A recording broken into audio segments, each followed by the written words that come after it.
Sejam bem-vindos ao Conexão Atual. Aqui analisamos acontecimentos internacionais com foco em poder, geopolítica e interesses estratégicos. No vídeo de hoje, vamos falar sobre o ambicioso plano de investir 100 bilhões de dólares no petróleo venezuelano e por que as grandes petrolíferas dos Estados Unidos não demonstraram tanto entusiasmo diante dessa proposta. Quando o assunto é petróleo, nada é apenas econômico. Petróleo é poder, é alavanca diplomática, é financiamento e, em períodos de tensão, também é segurança. A Venezuela já foi um dos maiores produtores e exportadores de petróleo do mundo. Nas décadas anteriores, o país financiou grande parte do seu orçamento com a PDVSA, a estatal petrolífera. Porém, ao longo dos últimos 20 anos, sucessivas políticas de controle estatal, expropriações, expulsão de empresas estrangeiras e queda de investimento levaram a uma deterioração profunda do setor. A produção, que já ultrapassou 3 milhões de barris por dia, caiu para cerca de 1 milhão, e em alguns períodos chegou a números ainda mais baixos. Refinarias envelhecidas, equipamentos parados e falta de manutenção se tornaram a regra. Esse contexto se agravou quando o governo de Hugo Chávez iniciou um ciclo de nacionalizações no setor energético. Empresas como Exxon e ConocoPhillips tiveram ativos expropriados e decidiram entrar em longos processos de arbitragem internacional para tentar recuperar parte dos prejuízos. Muitos desses litígios se arrastam até hoje. Com o passar do tempo, a PDVSA perdeu capacidade não apenas de produzir, mas também de refinar e exportar, tornando o país dependente de terceiros para operações básicas. A crise se aprofundou quando a Venezuela passou a depender de financiamento externo, principalmente da China e da Rússia. Em troca de empréstimos, Pequim e Moscou passaram a receber petróleo venezuelano com desconto. Foi um arranjo que garantiu algum fôlego financeiro ao governo, mas ao custo de compromissos de longo prazo e menor autonomia.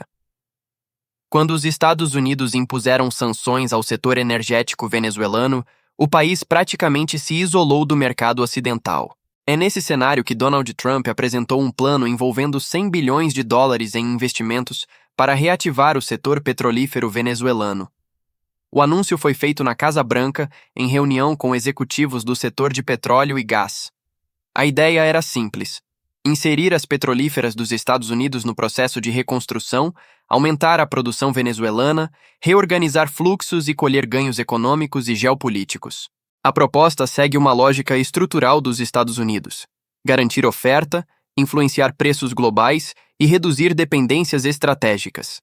Mas a reação das grandes companhias foi bem mais cautelosa do que se esperava. Entre os executivos presentes, Darren Woods, CEO da ExxonMobil, afirmou que a Venezuela, nas condições atuais, é ininvestível. A Exxon já teve ativos expropriados 2 vezes no país e acumula prejuízos bilionários. Para voltar, exigiria mudanças profundas, sobretudo legais e regulatórias. No setor de petróleo, grandes operações têm horizonte de décadas. O que define investimento não é só geologia, mas previsibilidade. Por isso, as empresas não querem apenas sinalização política. Elas querem contratos sólidos, mecanismos de arbitragem internacional e segurança jurídica. Em alguns casos, exigem até garantias militares, principalmente quando há risco de grupos armados, tensões internas e transição política. Exxon e ConocoPhillips possuem litígios contra o Estado venezuelano há mais de 20 anos, resultado direto das nacionalizações. Na reunião, Trump sugeriu que o passado fosse deixado para trás e responsabilizou as próprias empresas pelos prejuízos. Em tom duro, disse que as perdas faziam parte do jogo e sugeriu que reivindicações de 12 bilhões de dólares da Conoco poderiam ser absorvidas como baixa contábil. O CEO da Conoco respondeu que isso já havia sido feito no início dos anos 2000. Enquanto as gigantes hesitam, um grupo menor vê oportunidade. Traders de refino e empresas médias possuem interesse técnico na Venezuela. Isso acontece porque parte das refinarias da costa do Golfo foi adaptada para processar petróleo pesado e mais sulfurado, exatamente o petróleo venezuelano. Trazer mais barris venezuelanos ao mercado reduziria custos de refino, aumentaria margens e equilibraria o mix de petróleo nos Estados Unidos. O problema é que o setor venezuelano foi deteriorado por 2 décadas de falta de investimento. Para manter a produção atual, perto de 1 milhão de barris por dia, seriam necessários mais de 50 bilhões de dólares ao longo de 15 anos. Para aumentar a produção acima de 1,5 milhão, estudos falam em 120 bilhões até 2040. E para retomar a capacidade da era pré-Chaves, surgem números na casa das centenas de bilhões. Isso revela que o plano de 100 bilhões é só o começo. Além dos custos, há as sanções. O setor energético venezuelano opera sob licenças e permissões reguladas pelo OFAC, a Agência do Tesouro dos Estados Unidos, responsável por sanções internacionais. Isso cria um ambiente de incerteza jurídica. Uma licença pode permitir operar hoje, mas ser retirada amanhã, inviabilizando contratos de longo prazo. Nenhuma petrolífera gosta de trabalhar assim. No fim, 5 obstáculos se impõem ao plano. O primeiro é o trauma institucional das expropriações. O segundo é a infraestrutura degradada. O terceiro é o tamanho dos valores envolvidos. O quarto é o risco de segurança operacional. E o quinto é o ambiente de sanções e licenças.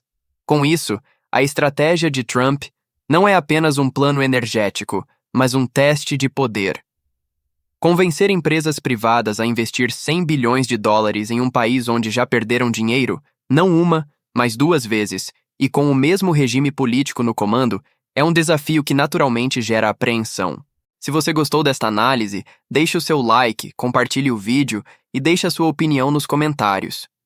Inscreva-se no Conexão Atual para acompanhar nossos próximos conteúdos sobre geopolítica, energia e relações internacionais.